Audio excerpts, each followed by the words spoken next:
What's up, y'all? I'm back. I'm Mike. Last time I was talking about how you need to start, and today I'm gonna be giving 5 tips of what I wish I knew before I started. So let's not waste any time. Let's jump right into it. Tip number one is gonna be start slow, man. We can't. Rome wasn't built in a day. We weren't built in a day. And however many years we've neglected our body or let ourselves get out of hand, that's how long it's gonna take. You know, Usain Bolt said it best. You know, he said he trained for 4 years to run 9 seconds. So let that sink in. You know, if you're anything like me, you want instant gratification. You want to do this thing for 2 or 3 months, and then you want to be in the best shape of your life and have all these results and all that stuff. And I don't think social media helps with that, but that's at least the case for me for the longest time. You know, since 2011, I'd start to see a little bit of results, but they weren't good enough, and then I'd go back, and then I'd yo-yo, and then I'd see a little bit of results, and then I'd go back. And I finally got the consistency to working out down. I think I've been doing that pretty consistent for the last 2 years. But my diet was bad, so I couldn't outrun my diet. You know, I would just binge eat, and I still had that problem. I did it just a couple days ago. Maybe I'll make a video about that, you know. But, you know, I do got to start small, like I was saying. I didn't just start with 10K a day. You know, I was already doing 5 or 6K consistently, and then I bumped it up to 8. Then I went to 10, and now for the chest and dad bod challenge, I'm doing 15K, so that's 6 months, and the results are already paying off. Since April, I've lost 7 pounds. So whatever I'm doing is working. Or it's working for me. It might not work for you because we're different. Everybody's different, but if you start small and you consistently get those small wins, then eventually you're gonna have other people noticing it. And that's been my biggest thing lately is people. I don't even know people, and they're just like, man, you look like you lift the whole gym. You look like you work out, you know. And I'm just like, man, I don't see it, but thanks, you know. So if you want to start small, you know, just start moving. You can start walking 10 to 20 minutes a day. If you really want to jump in and really help yourself, 10 minutes after every meal, that'll give you 30 minutes of walking. And that's really good too for digestion and insulin and all that stuff. And maybe we can get into more of that, you know. But focus on strength training. But again, this will protect but you want to start small. You don't want to go in there and try and lift like you were 25 or 30, you know, because if you're 40, it's going to be a little bit more. And I did see one of the guys that works with one of the NFLs. I think it's Jay Fieri. I'll link him in the description. And he's saying, like, if you're over 40, you don't want to start with your big movements like your squats, your bench press. You want to do something to warm up your muscles and your joints. And to me, that made sense. So you can do your own research on that. You'll be a little bit more fatigued when you get there, but he was saying, like, if you're doing squats, do like a standing calf raise or a laying leg curl or something to get the blood flowing, get a good little pump in there, and then it'll be less difficult. I mean, it's still gonna be hard, but your joints and stuff will be lubed up and ready to go by the time you get to that heavy workout. But yeah, I'll link him in the description. So, you know, and you don't have to do much either. You don't have to go in there 6 or 7 times a week. You know, for the longest, like probably like a year, probably within the last 2 years, all I was doing was 3 times a week. I was just doing full body, hitting the full body, and maybe I'll get into that a little bit too, but in a different video. But you know, I'll just do full body. And I mean, the first couple times, the first 3 or 4 times, the first probably 2 times I did each one because I just did the same workout. And then I changed it up every 12 weeks or 16 weeks or whatever. And I mean, the first time it took about an hour, and then after that I could do the workout in 45 minutes. So to me, that would leave 15 minutes for cardio because I only try and be in there an hour. But I wouldn't even do cardio those days. I would just do 3 sessions of HIIT training, and we'll get into that. That's high intensity interval training, and I would do 10 to 15 minutes of that. It'd be all out sprint and then a rest. And you can break that down however you want, but I think I was doing 20, 10, 20, 10 for sets of 10 times 10 or whatever. So I think that was pretty good. And then on the non-gym days, that's when I would do my cardio. I'd do 30 to 45 minutes of walking or elliptical or Stairmaster or something like that. So, but if you can't do that right now, if that's intimidating to you, then just try and start small. Try and do 10 or 15 minutes, and if you get bored on a machine, do that machine for 5 minutes, then go to a different machine for 5 minutes, and then repeat that until you get your 30 minutes or whatever. I recommend doing 30 minutes at least on your non-lifting days if that's what you want to start. And then the next one, y'all heard me say this before. If you follow me or seen any type of my content, I'm a big believer in protein, and I just got there too, man. It was just like the first year I would eat protein, but I wouldn't really track it, or I tracked it, but I halfway tracked it. And I think it's paying off now. But it's hard, man. If you're not tracking your protein and you're a big guy like me, like I need 200 pounds because that's my current goal. Not 200 pounds. I need 200 grams of protein every day.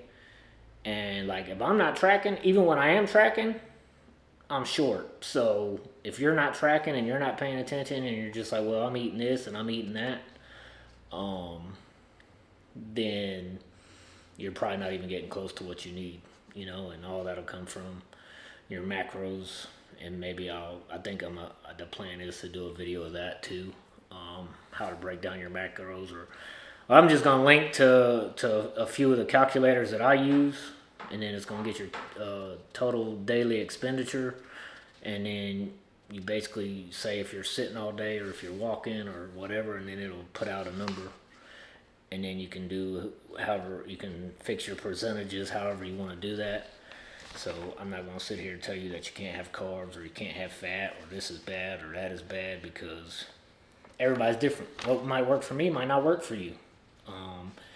And you're just getting started, so I don't want to overwhelm you I just want to give you the basics. And then as you get 2 years into your journey, you can kind of figure out what works for you and what don't. And then you can kind of forge your own path. But this is just me to help you get on the path, So another thing that's big is sleep. And along with that is stretching. I don't do enough of that. That's probably why my back is messed up. But and the L4, L5 surgery probably didn't help. But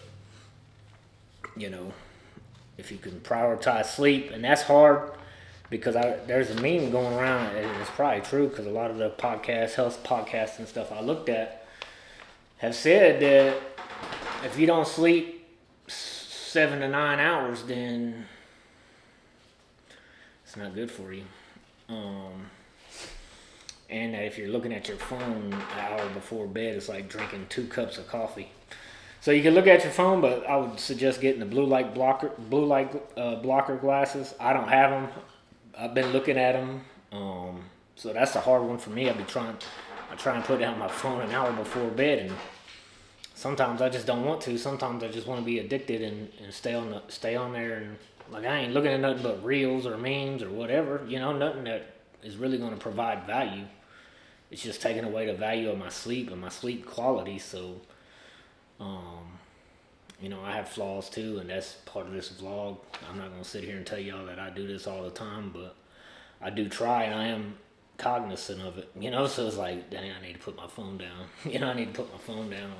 Or you can buy some $10 blue blocker glasses. I don't know how effective they are, but other people recommend those. So you got, that was tip number 3.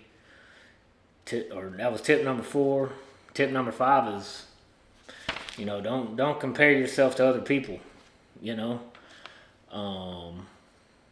And that's hard with all the social media too. You're like, man, that dude's 41, and um, that dude is 41, and man, he looks okay. He looks good. You know what I mean? But when people post that stuff, I read in a book, man, all you're seeing is the event. You're not seeing the process that got them to that event. All you're seeing is their final production, their lighting, this and that. You're not really seeing that they had tough days, they had struggles. They had 3 or 4 years of just grinding. Like me, I've been grinding 2 years consistently, but y'all haven't seen that because I haven't been documenting it. I just started documenting this year, so you're not gonna find that. All you're gonna see is what you see now, and that's just the event. What you see now is just the event. It's not the hard work and dedication and the meal prep and the counting calories and the being consistent and all that stuff. So that's a lot of what's wrong with social media, man. We all want the instant gratification. Oh, look at him, he did this and he did that, but that's not the right mindset. Just worry about you, focus on you. I can tell you almost with certainty that if you're consistent and you start doing the stuff that you're supposed to be doing, you'll see results. You won't see them right away, but other people will start seeing them, and then other people, and then eventually you'll be able to see them. And that's what's happening with me. I can finally start to see. I don't see a lot, but I see a little bit. But we're also our own worst critic too. So in this video, I gave you the top 5 tips that I wish I would have known when I started, and it was to start slow and stay consistent. Another one on that note is, like, I started all this with P90X, but maybe this video is a little bit long for that right now. Maybe we'll get into that in the next video. My backstory of how I started all this fitness stuff and this yo-yo stuff. That's probably a good video for another day. But I gave 5 tips. The 5 tips that I wish I knew before I started, which is start slow, stay consistent, is number 1. Tip number 2 is focus on strength training, 2 to 3 days a week. You can find plans out there. You got to prioritize protein and water if you're trying to lose fat or not trying to be skinny fat, and we'll get into that too. You got to stretch and take care of your sleep. Sleep more important than stretch, maybe not, but sleep, you got to get 7 to 9 hours of sleep. Tip number 5 is don't compare, just start. We're all different, especially over 40.